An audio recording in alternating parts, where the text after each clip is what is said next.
Hey guys, how was everyone doing on this fine Wednesday afternoon? I'm doing good, just not doing nothing much. Just chilling inside because it's way too hot to go walking right now. We'll go walking later, like around 5:30 or something. Let me mute this TV because I'm sure you can hear it. Mute. It is on number 8, so that's why I muted it. So, update on Ziggy. Ziggy is doing much better. I gave him a bath last night. His bite wound healed up really good from the peroxide and the cooling gel. But, you know, we don't walk in the same area where he got hurt at because he's still pretty much shaken up and traumatized from where he got hurt at, you know? And some people say it's not a good idea to walk your dog in the same area where they have gotten hurt at, you know? That means you gotta walk in a different spot. So, but still, even though the man told me that he lets his dog outside into his backyard and that's it, he doesn't leave him out in the front no more, but still. Even though he has a fence and stuff up, you'll never know. You'll never know. The dog might try to jump the fence and get a hold of Ziggy again, so. But still, you better hope the fence is up strong enough and make sure the gate is closed. But, you know, dogs can actually jump over fences. And that was a big dog, okay? So, since it happened 2 Saturdays ago, which happened on April 19th, so, for a while or for a couple of months, we're not going to be walking past that area. Because, you know, well, when I tried to walk him that way yesterday, he freaked out and hid behind my legs and stuff, and I had to pick him up and carry him the rest of the way so we could hurry up and get away from that spot, you know? Even though the man said that he lets his dog out into the backyard instead of him being out in the front yard, he'll never know. His dog might jump the fence and get a hold of us. So, like I said before, when the dog was outside in the front, the owner should have been outside with his dog instead of leaving him outside unsupervised. And also for not having him on a leash or anything like that, but still. I didn't tell the man that Ziggy got a bite wound or anything.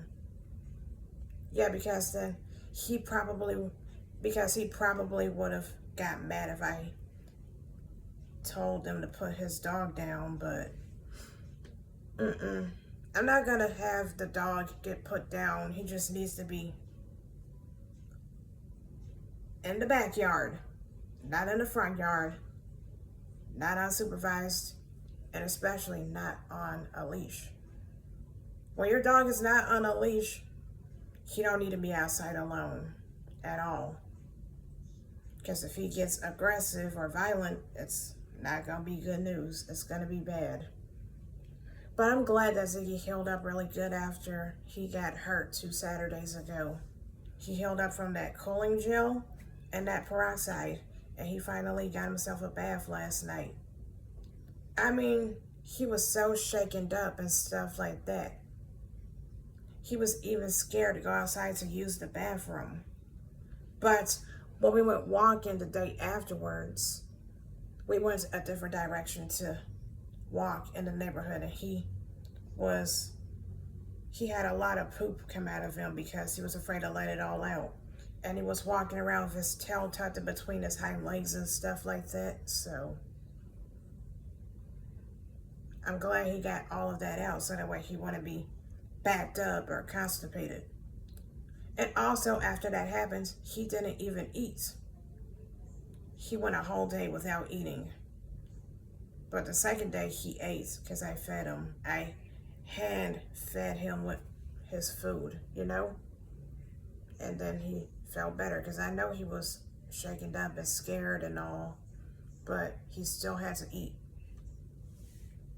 But I'm sure he'll get over it and won't be walking back in that same area again. But the dog better stay in that backyard. Don't let him out in the front no more. Yeah, and same thing for other people that be walking around that spots where we used to walk around at. Better keep an eye out to make sure that dog doesn't hurt anyone else's dog or anyone's kids, because there'll be kids wandering around the neighborhood with their parents, and especially teenagers. They be walking around goofing off and stuff, but you better watch out and be careful because you don't want to get hurt. Yeah, like I said before, this neighborhood has little kids and teenagers, not just grown adults. It's everybody. And especially people with babies and stuff. Some people say it's against the law to actually leave your dog outside unsupervised, especially if it's not on a leash or anything. But when people are walking their dogs, they have their dog on a leash, and some people act like they're so scared to restrain their dog. If you're so afraid to restrain your dog, then you don't need a dog. How about that? You're supposed to restrain them, especially if they try to get a hold of somebody. Like, restrain your dog. Some people are not meant to be pet owners. Yeah, and then they got some evil people that just let their dogs attack somebody. Nah, don't do that. Especially when a person hasn't done anything to you. Well, the guy that had his dog outside unsupervised, he wasn't mean at all. He was nice. He gave me a little doggy basket for Ziggy, as in another apology for what had happened, because he felt bad that his dog attacked my grandmother's dog. He felt so bad, and he felt sorry for both of us. Good thing he apologized. I forgive him. I do forgive him, so yeah. It was nice that he gave him a little doggy basket with a little toy for him to play with and some treats for him to chew on and stuff like that. He loves his little toy that he's playing with. It's so cute and funny when he plays with it. And also there's and speaking of being playful, after he got hurt, he was not being playful. He was really sad and hurt. So I'm glad he's back to normal, but he's not actually fully back to normal. He's still afraid to walk past the spot where he got hurt at. So that's why we don't go that way no more. No. Because he probably fears that the dog is still out there, you know? Yeah, but you got to be careful when it comes to that kind of stuff. I didn't get attacked by the dog. He did, not me. Yeah, but still. If you got dogs like that in your neighborhood, be careful. And if you have little kids or any teenagers, make sure you tell them to be careful so that way they don't get hurt. And don't let them be out there alone. Well, let me tell you this, little kids are not allowed to be outside alone. The teenagers can be alone. They just need to make sure to tell their parents where they're going, not just wander away from the house like that. So, yeah, everybody of all ages, be careful around dogs like that. The man told me that he had that dog for 5 years. He said that his dog has never done anything like that before.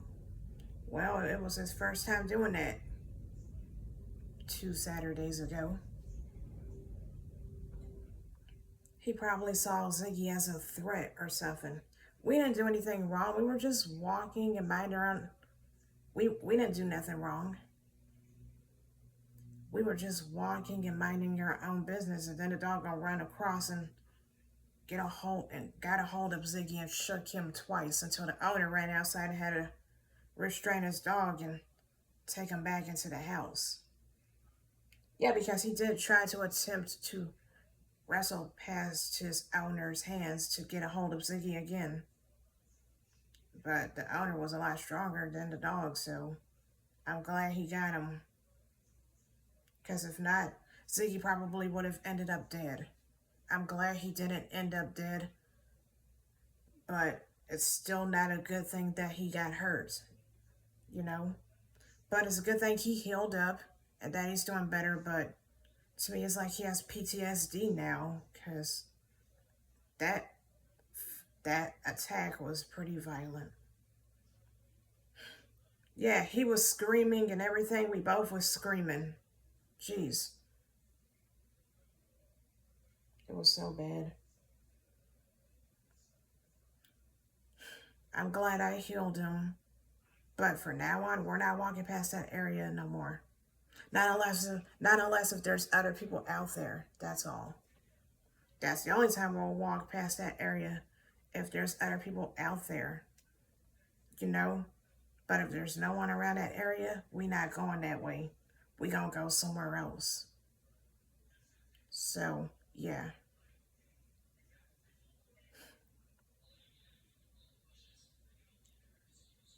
Whew. Well, I'm about to go, so I'll see you guys in the next video. Bye. See you in the next video. Bye bye.